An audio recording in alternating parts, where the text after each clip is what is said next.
ស្ងាត់មុនទូនលួចកែ effect skill ទៅលើ skin Julian ហើយមានគ្នាយើងខ្លះក៏ដឹងគ្នាយើងខ្លះក៏មិនទាន់មកដឹងអញ្ចឹងសម្រាប់គ្នាយើងអ្នកដែលមិនទាន់មកដឹងចូលមកមើលជាមួយនឹងវីដេអូហ្នឹងមកនឹងដឹងថាមុនទូនលួចកែ effect skill ទៅលើ skin Julian ហ្នឹងនៅត្រង់កន្លែងណាខ្លះហើយចំពោះ event Naruto គឺនៅខ្វះតែរយៈពេល2ថ្ងៃទៀតទេគឺនឹងចូលមកដល់ server ផ្លូវការរបស់យើងហើយមានគ្នាយើងទន្ទឹងរង់ចាំជាមួយនឹង event ហ្នឹងគឺច្រើនខ្លាំងមែនទែនជាពិសេសគ្នាយើងអ្នកដែលជាដៃ Julian ជាមួយនឹង Cushion តែម្ដងហើយមុននឹងខ្ញុំទៅនិយាយពីការកែ effect skill ទៅលើ skin របស់ Julian ហ្នឹងសម្រាប់គ្នាយើងអ្នកដែលរកកន្លែង top up diamond ដែលមានភាពងាយស្រួលនិងរហ័សគឺគ្នាយើងអាចមក top up diamond ជាមួយនឹងខ្ញុំបានដែលមានតម្លៃសមរម្យនិងសុវត្ថិភាពដល់ account 100%ហើយសម្រាប់ការដាក់ diamond ឬក៏អ្នកទាំងអស់គ្នាចង់កក់ diamond ទុកសម្រាប់ event ណាមួយគឺអ្នកទាំងអស់គ្នាអាចឆាតចូលមកក្នុង Facebook page របស់ខ្ញុំបានហើយអ្នកទាំងអស់គ្នាក៏អាចទៅដាក់ diamond ដោយខ្លួនឯងក៏បានដែរគឺដាក់តាមរយៈ website របស់ខ្ញុំផ្ទាល់តែម្ដងដែលមានឈ្មោះថា Virgo Store ហើយឥឡូវហ្នឹងសម្រាប់ event Naruto គឺមានរហូតដល់6 skin Luka គឺគេ collab គ្នាជាមួយនឹង Naruto Suyu ជាមួយនឹង Sasuke Kalia ជាមួយនឹង Sakura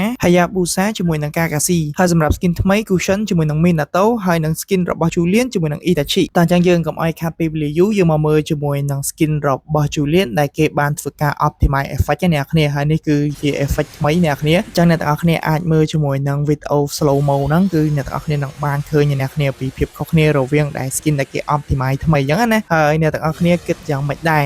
តើតើជាមួយនឹងការ optimize skill effect ថ្មីអ្នកគ្នាយើងមើលទៅគឺវាប្លែកម្យ៉ាងដែរអញ្ចឹងណាតែអានេះខ្ញុំនិយាយឲ្យស្មោះត្រង់ណាសម្រាប់optimize នេះដំបូងគេនឹងមើលទៅសម្រាប់ខ្ញុំថាមើលទៅដូចញ៉ៃមិញអ្នកគ្នាប៉ុន្តែសម្រាប់ skill ផ្សេងមើលទៅគឺវាតំណែងអ្នកទាំងអស់គ្នាវាខុសតែទី1មើលទៅដូចរៀងវាញ៉ៃពេលវាផ្ទុះមកអ្នកគ្នាតែសម្រាប់អ្នកទាំងអស់គ្នាគិតយ៉ាងម៉េចដែរសម្រាប់ការ optimize ថ្មីទៅលើ skin របស់ Julian ហ្នឹងហើយចំពោះការ optimize skill effect ទៅលើ skin របស់ Naruto ហ្នឹងគឺគេ optimize តែទៅលើ skin របស់ Julian មួយទេអ្នកទាំងអស់គ្នាហើយខ្ញុំជឿថាមានគ្នាយើងច្រើនខ្លាំងមែនទែនដែលទន្ទឹងរង់ចាំជាមួយនឹង skin របស់ Julian ហើយសម្រាប់ការ free ticket នៅក្នុង event Naruto លើកទី1គឺនៅថ្ងៃទី3ដល់ថ្ងៃទី7នៅក្នុងខែ4លើកទី2គឺនៅថ្ងៃទី10ដល់ថ្ងៃទី14នៅក្នុងខែ4ហើយសម្រាប់ការ exchange ជាមួយនឹង skin របស់ Naruto ហ្នឹងគឺដូចតែមុនដែរទេក្នុងមួយ skin គឺយើងត្រូវការចំណាយរហូតដល់ 1200 point សម្រាប់ការដូរយកមួយ skin មិនថាជា skin ថ្មីឬក៏ជា skin ចាស់ទេហើយបើសិនជាយើងចាប់ភ្លាមដោយយើងមិនរងចាំជាមួយនឹងការ free ticket ហ្នឹងគឺយើងអាចចំណាយ diamond ចាប់ពីខ្ទង់ 5000 ទៅ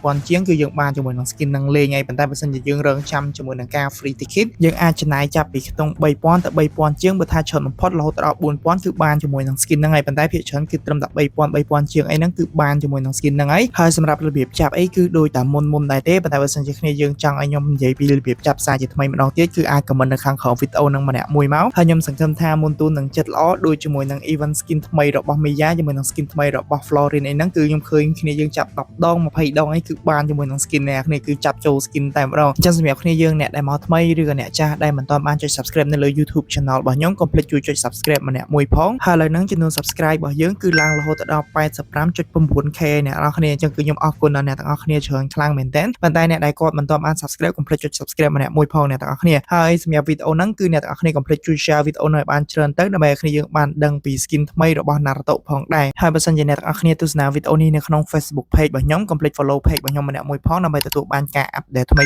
បន្ថែមទៀតហើយយើងចាំជួបគ្នានៅវីដេអូក្រោយ